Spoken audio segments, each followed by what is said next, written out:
Hello, everyone. I hope you're excited for today's guest.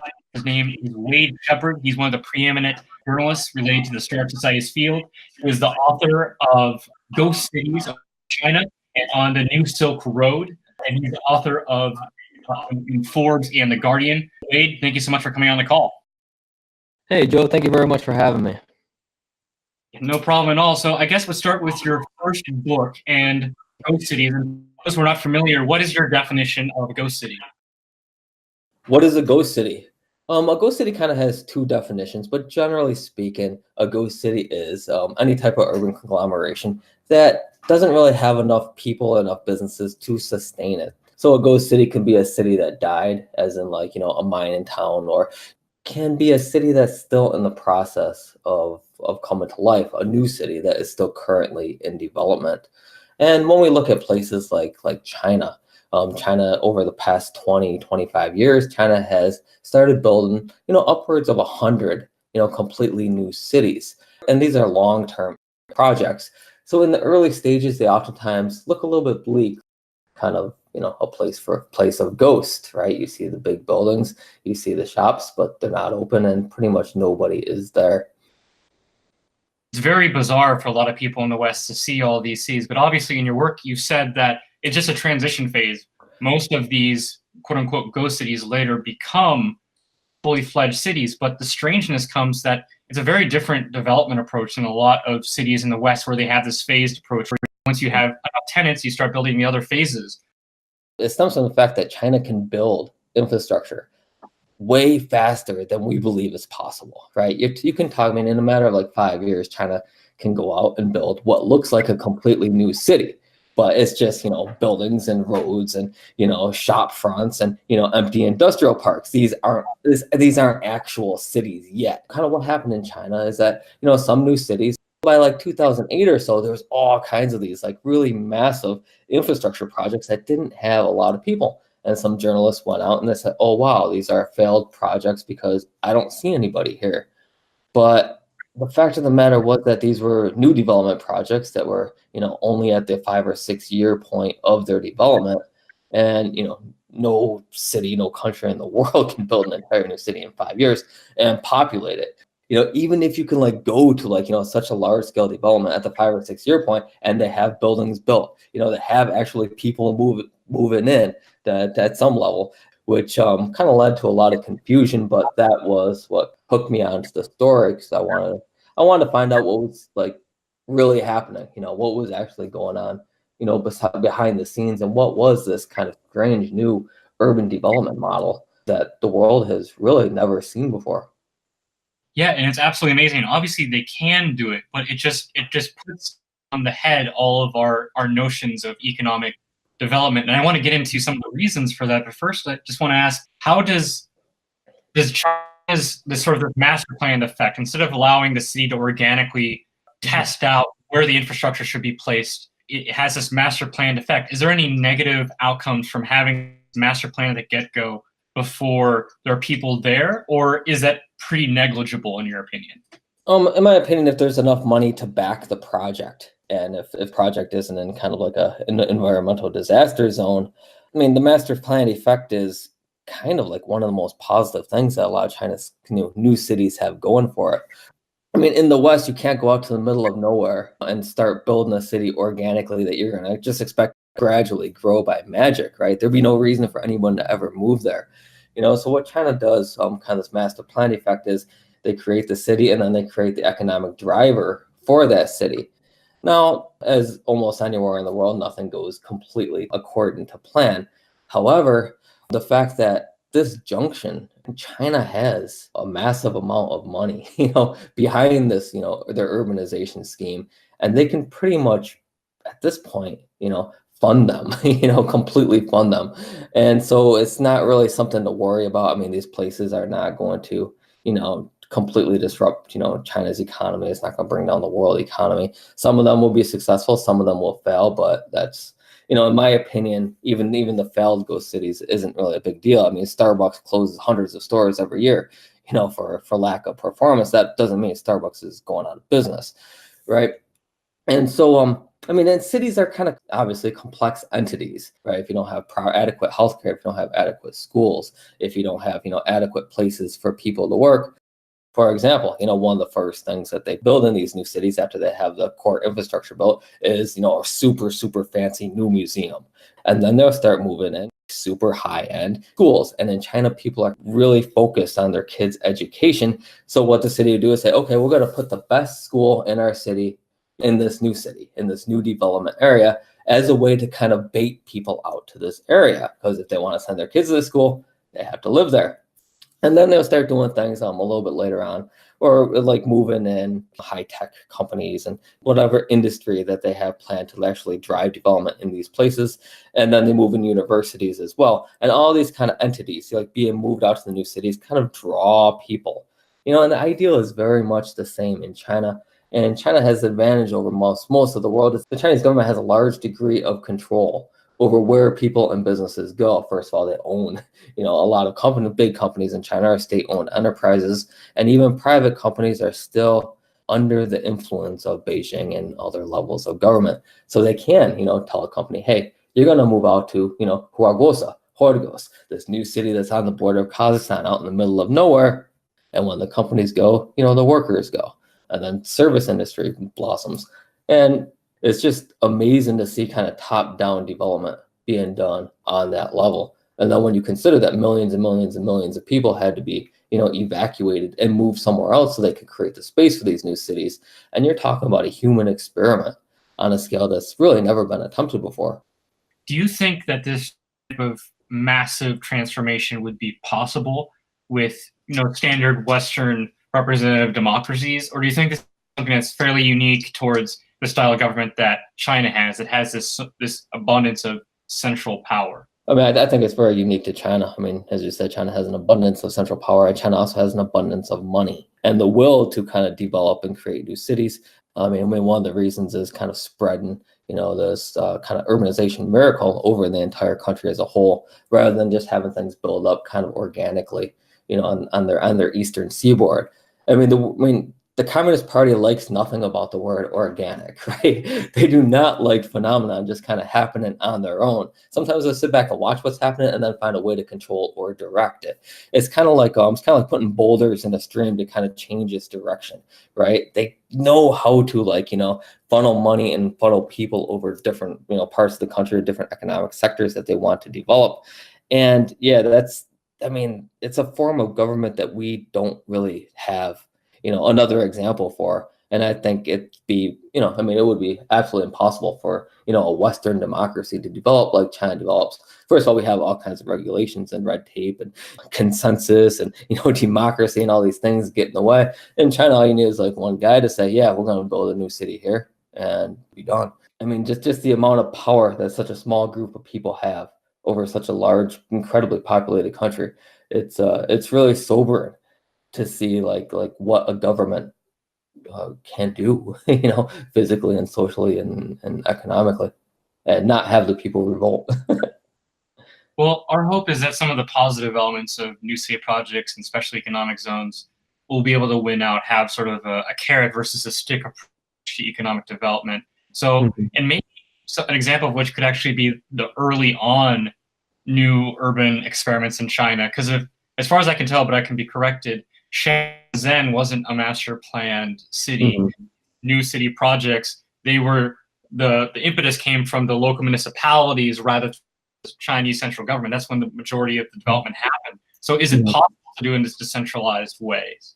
Well, I mean, the thing about Shenzhen is that they basically, drew a circle around the area and they say, hey, let's see what's going to happen. We're gonna change the policies that allowed the place to grow, were very much master planned. They say, hey, we're going to liberalize the economy in this like little space right here, and let's see what happens. And then they sat back and they watched what happened, kind of like China's early experiments and kind of more of a free market economy is that one human experiment, right? And it just kind of massively grew. But I mean, part of the reason of Shenzhen was the fact that people had economic advantages there that they didn't have anywhere else in the country. So of course everyone's going to go there to do the business or get a job or do everything else like that. But yeah, I mean, Shenzhen is very, very different than a lot of other master planned Chinese cities because It's kind of the opposite. Shenzhen was like, we're going to change the policies and let people build this, and let's see what they build and let's see what happens. Other new cities like Ordos or Zhongdong or Nanhui, they're like, oh yeah, we're going to build. We're going to take this Shenzhen model, but we're going to control everything. And we're going to control people, moving into it. So in some senses, they're similar. In some senses, it's kind of the opposite. I mean, it's kind of like, doing an experiment in a laboratory. You kind of sit back, watch what develops. And then once you know what can develop, you can take it and kind of recreate it kind of artificially. Do you think that now that there's a proliferation of special economic zones, their marginal utility is lowering because they're becoming less competitive towards each other, and because there's this requisite level of development, that Z is taking a great leap back to Mao and making sure that the central state is the driver rather than these organic or decentralized experiments? I mean, we always think we're at peak special economic zone in China, but then they keep making them.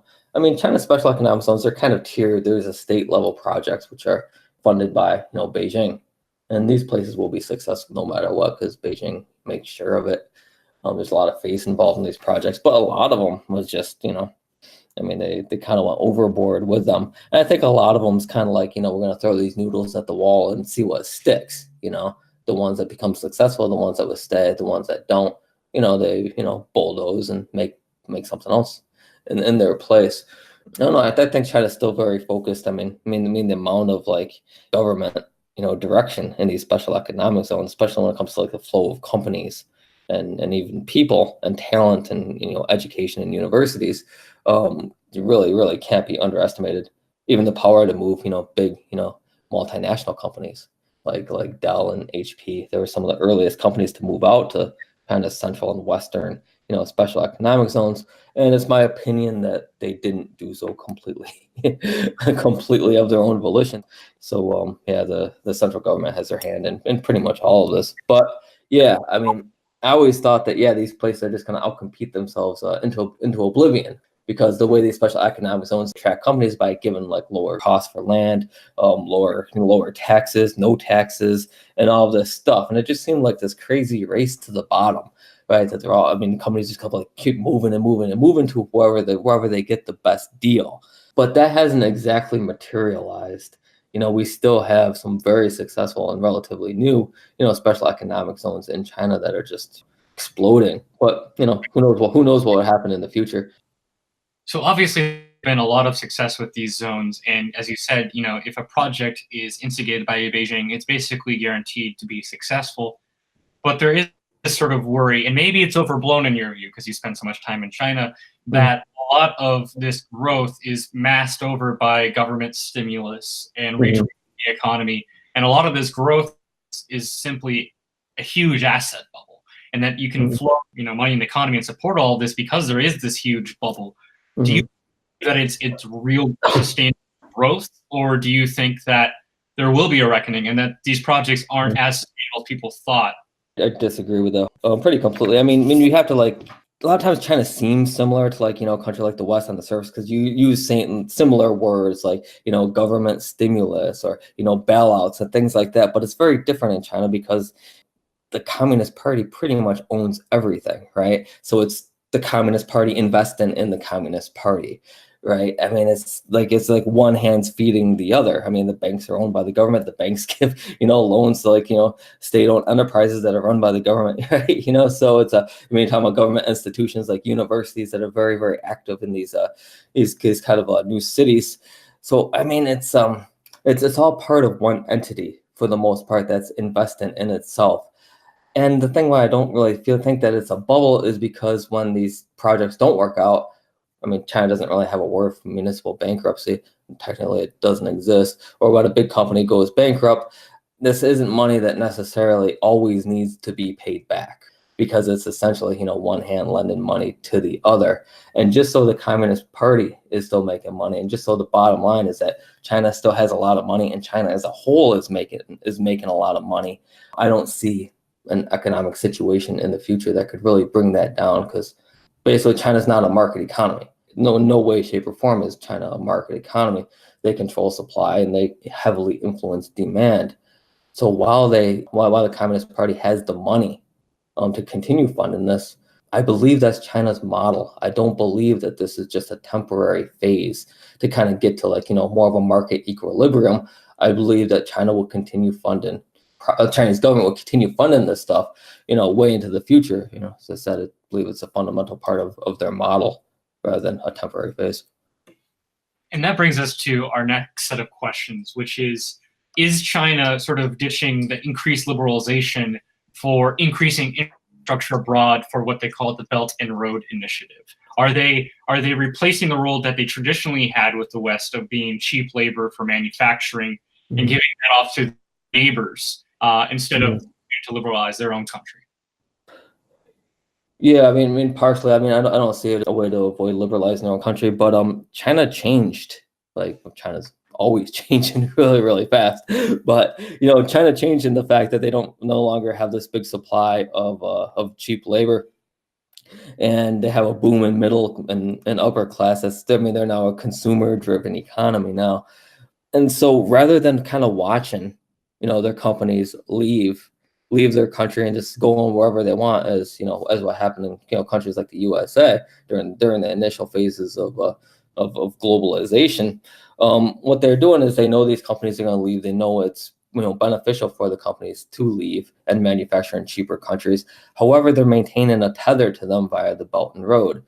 So rather than just having Chinese companies go out and basically offshore themselves and collect profits offshore, what they're doing is going out to other countries and building special economic zones there that they can fill with Chinese companies who send products back to the motherland. So the tether is like still connected, right? Which is kind of fascinating. I mean, imagine if the USA did that with companies like, Apple or, HP or Dell, right? What if these were like, US special economic zones, like within the body of China? US economy would probably be doing a lot better today. I mean, a lot of people kind of see it as this kind of express way of getting, Chinese goods, abroad to other countries. I kind of see it as going the opposite way of being a funnel of resources and, products going back to China. So actually, I just realized that there might be some viewers who are not familiar with the Belt and Road Initiative. So could you give a brief definition of what the project is and its scope? Yeah, the Belt and Road Initiative is China's participation in this thing called the New Silk Road. And the New Silk Road is really just a revival of the Silk Road. I mean, if we look back through history, we see these trade routes kind of linking, China with, the Middle East, Central Asia, Europe, and Africa. They kind of emerge for a time, as these countries kind of have better relations and better economic relations, and then they go away and then it all falls apart, but it keeps coming back and going away, come back and going away. Right now we're in the phase where this New Silk Road thing is coming back. And what the Belt and Road Initiative is China's way of kind of just spreading this web of China directed infrastructure projects from China to Europe and down into Africa and the Middle East. And it's also like, pipelines, like getting resources back to China, a lot of ports to kind of, distribute products both from China and going back to China, and just basically, spreading Chinese infrastructure all over the world. However, a lot of other countries are also participating in this too. It's kind of, the new phase of globalism. So there is two main camps of thought. Obviously, there's some gradients in between, but some people believe that the BRI is a new paradigm for diplomacy that's focused on mutual gain and development. And there's others who say that it is a predatory grab by Chinese or a new form of imperialism driven by IMF-style loans and shady deals. Where do you think truth lies in between those two camps? Looking at Chinese history, I highly doubt that China has really any interest in the rest of the world. And I don't believe this whole narrative of, Xi Jinping's narrative of, a rising tide lifts all ships and all this stuff. We haven't seen that happen, not even close, and this is, I think we're still the same barbarians that we've always been to China. However, China knows that they need us, right? They need, to make products to continue stimulating this, middle class. They need resources, they need oil, they need gas, and they need rare earths. And the country doesn't have this right now, or probably ever, to be self-sufficient. I mean, China knows that China cannot sustain itself on its own. Therefore, they're creating this vast web of, kind of Chinese-led infrastructure projects to bring these resources back to China to ultimately make China, less dependent on countries like the USA for their economic, sustenance. And once China doesn't depend on the rest of the world, China has a lot of leverage. and kind of, first of all, run their country the way that they want to, in terms of, and not have to worry about getting any flack for, like, human rights, and basically concentration camps in Xinjiang. They can populate or kind of take over the South China Sea as they wish, and other countries don't really have as much leverage over them. I mean, as we see right now with Trump's trade war against China, the U.S. still has a lot of influence over China. The U.S. still has a lot of leverage.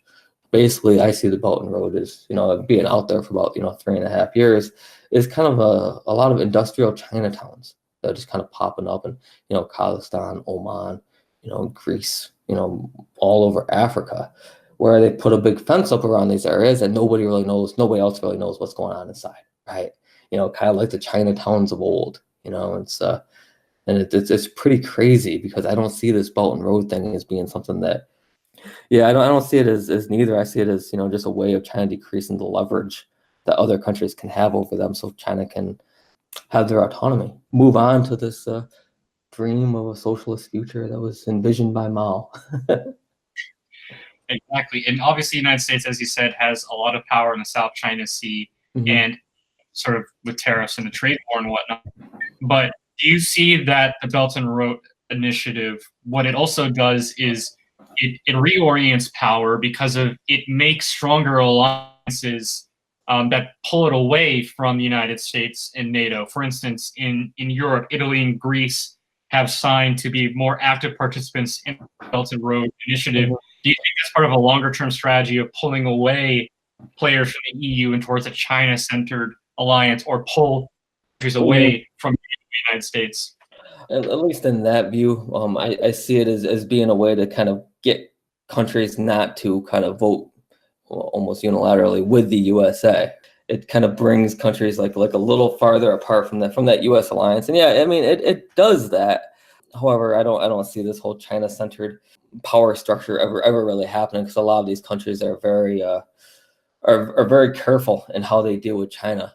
I think a lot of China's influence is being kind of hyped up and overestimated, especially in the media. We are very sensitive about, things that we hear about China. Just say something about China, then you can, write an article about China, you have a chance of getting it published way more than, an article about like Kazakhstan or something like that. Right. And I think we make more of these deals. I mean, they're not deals. I mean, and China's kind of using these MOUs that are non-legally binding as meaning that these countries are signing up for something. Well, I mean, if they're going to sign up for something, then there kind of needs to be, first of all, an explanation of what exactly is, what it entails, what the deal is. And the Belt and Road has none of this. The Belt and Road is more or less, a concept, right? So like countries like, Luxembourg or Italy signing on an MOU, it looks like, these countries are pivoting towards China, but all they're really saying is, we're open to, working more with China in the future. And if China really, really wants us to sign this non-legally binding agreement, that doesn't really mean much. And there's been some kind of funny incidences of, countries signing these MOUs and they have kind of funny misspellings in them and stuff, but they just sign them anyway, because they're technically and legally meaningless documents. However, China's kind of spinning it, to mean that, these countries signed on to our initiative. That's really not the case. So I agree with your statement that says China, its influence is overblown. One of our advisors, Prakha Khanna, the author of Connectography and the Future of Asian, the Future is Asian, he states that the West overestimates China and underestimates Asia. Yeah, I would agree with Prague there. We're not looking at how these, Central Asian countries that were, part of the Soviet Union and then kind of broke apart and didn't have very friendly relationships for a long time are now bonding together more. We're not looking about how the Caspian states are kind of joining together.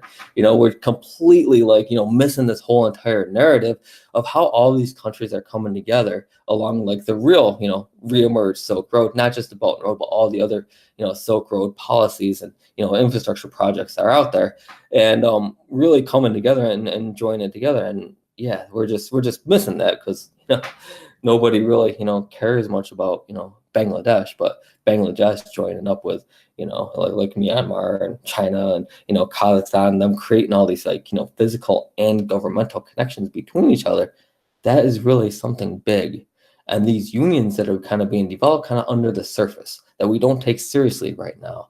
Kind of like Azerbaijan and Georgia and Kazakhstan and Turkmenistan joining up. These are all like little wimpy countries, and we don't even know what these countries are. However, these are countries that for a long time didn't get along at all, and now they're becoming, really, really kind of, politically and economically close together, and they're engaged in these like large scale infrastructure projects.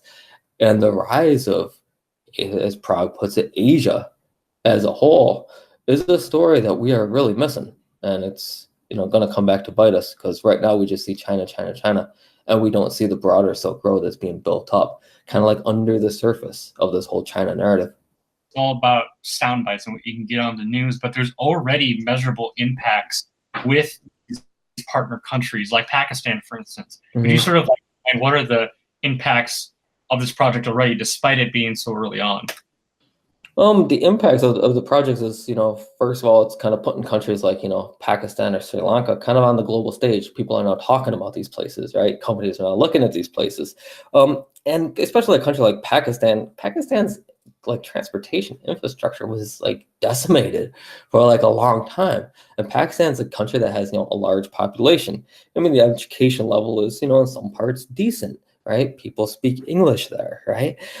But they couldn't really fully, develop to their full potential because their infrastructure was absolutely demolished. So China coming in and making large investments in infrastructure development and power grid investments. One of Pakistan's biggest problem was they didn't have enough energy to grow. I mean, if you don't have enough, energy and power to fund, to kind of fuel, the economy, you can't really grow. I mean, you can't build a new city and not have enough energy to light it, right? So what China did is kind of like came down and kind of helped them lay kind of this initial and very, very expensive, infrastructural framework that the country can then build upon. And yeah, that's been happening. I mean, there's been some pretty major hiccups with it, but yeah, it is having a measurable impact. That Chinese money going into a country that a lot of other countries wouldn't really invest in is having a big impact and bringing that country into, quote unquote, the modern world. Yeah, I mean, it's not just standard infrastructure that they're applying. They're also trying these innovative forms of infrastructure and testing them. Like I heard there's a Hyperloop. What are some of the cool examples of state-of-the-art infrastructure that they're applying on the Belt and Road Initiative? Right now, they're doing the hard part, really. I mean, the hard part isn't the technology. The hard part is like the soft infrastructure. The hard part's the politics and the deals, right? The agreements. I mean, it wasn't just China, but it was China, Russia, Belarus, and as well as, a lot of, multinational companies. They kind of worked together and created this massive, Trans-Eurasian railway network. Now, these are kind of slow trains, right? These are not high-speed rail trains, right? They're just normal, ugly, basically choo-choo trains, right? However, they developed this network, to such a point that these trains run, super, super efficiently. They're super, super secure, and they sold the market on them, right? Now there's something like, 36 cities in China that's connected with like 38 or something cities in Europe or something crazy like that. And the surface, that doesn't seem like a big deal. Oh yeah, they just ran like a normal, train technology that we've had for like, for well over 100 years, right? And they just, sent it a little bit farther, right? But that's not the hard part here. The technology isn't the hard part. The hard part is that they had to, first of all, put all these different rail companies on the same page. Then they had to put their customs mechanisms on the same page. They had to put immigration on the same page. They had to put all these political leaders who had their various visions of this and that all on the same page. And what this rail network did is it provides a foundation of kind of soft infrastructure that you can build, more futuristic, infrastructure on top of that. Because now that you have all these agreements in place, right, you have these trains running super, super efficiently between China and Europe. Like going to like high-speed rail isn't that much of a jump now, right? Because now it's just a matter of technology. We got this technology, right? You set them up with high-speed rail. How about a hyperloop? How about we try a hyperloop?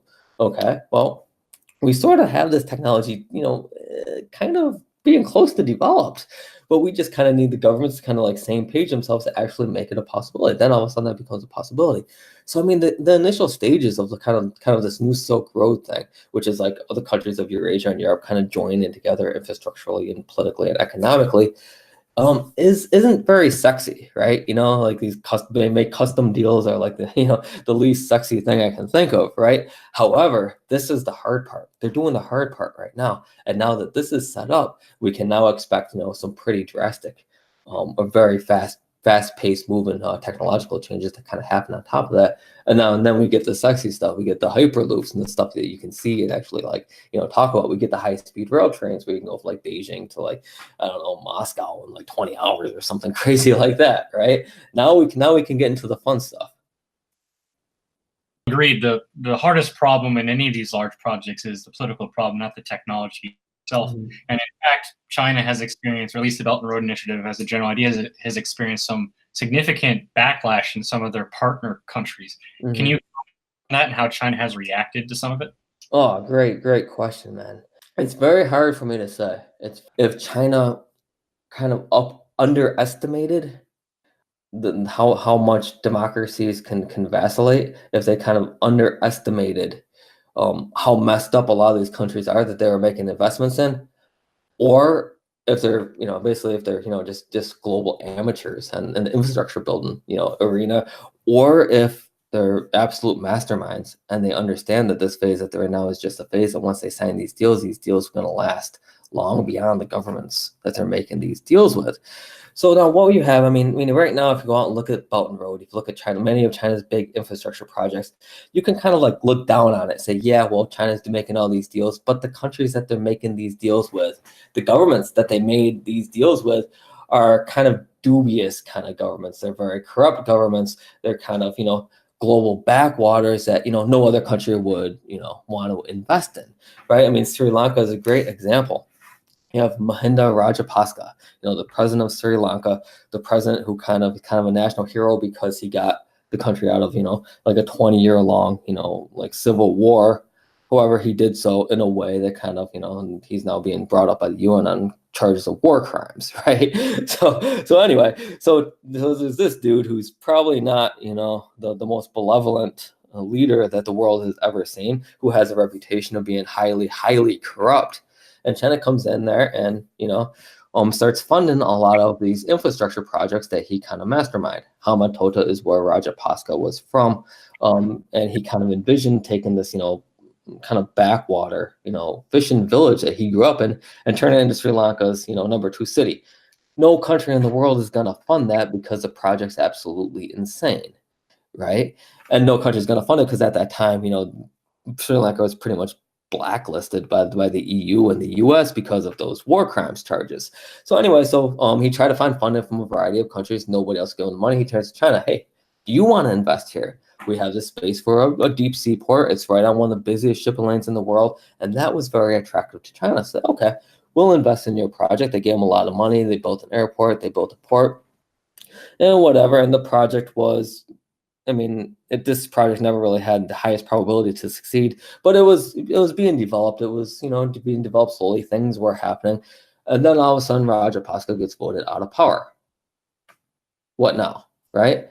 And not only that, but the party that took control, the party that beat him in the election, they ran on a platform that said we're going to end all these big Chinese investment projects because China not only was heavily invested in Hambantota, which is port in the south of Sri Lanka, but also Colombo Port City, now called Colombo Financial City, which is this massive Chinese financial district that was being built on reclaimed land, right on the coast of Colombo. So this new party said, hey, we're gonna if you vote us into power, we're gonna get China out of the country. We're not selling our country to China. And of course, the population was like, yeah, we don't want to sell the country to China. All these corrupt leaders are making these deals with China. We don't want this, right? So they voted these guys in. These guys, first thing they did is say, okay, we're shutting down all these deals with China. China said, not so fast. We signed a contract.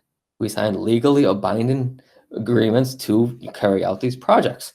And at least for Colombo Port City, the Chinese company that had the contract for that project actually sued, the Sri Lankan government in the international court. You can't stop these projects. We invested in them. You need to keep them going. So then all of a sudden you have this government in Sri Lanka that ran on a platform of kicking China out of the country, now realizing that it's not that easy China seems to, I mean, yeah, it looks like a disaster right now. And I have written about, this disaster like kind of many, many times. But, the long game, China's in it for the long game. And the long game is that, yeah, you sign these legally binding agreements. You can't just get out of them like that. Or you can't get out of them that easily. And yeah, I mean, no matter how much democracies, vacillate, if China has these deals, China will, carry out these deals. And eventually China's presence in countries, all over Asia, it's going to be so normal that it's not going to be something that people are even going to, worry about. It's going to seem like it's something that's just always been. Right now, I mean, the general public opinion in a lot of Southeast Asian countries, or a lot of countries all over the world, is that, Chinese investment is very toxic, right? The people generally will not support a politician if that politician shows that they have strong ties with China or wants to engage in Chinese development projects, because they kind of seen what happens. China comes in, they develop really fast, the environment is destroyed, and people don't really see the benefits from it, because a lot of these projects are, long-term infrastructure projects that, aren't going to have rewards until, 20, 30 years down the line. So these countries are definitely tied by binding legal agreements. Do you think that China would be interested in tying these countries with softer power? For instance, do you think that China would be interested in extending the Sesame credit system outside of its own citizens and its own borders to its partner countries, and have that sort of be another tie-in for all these countries with the Belt and Road and China?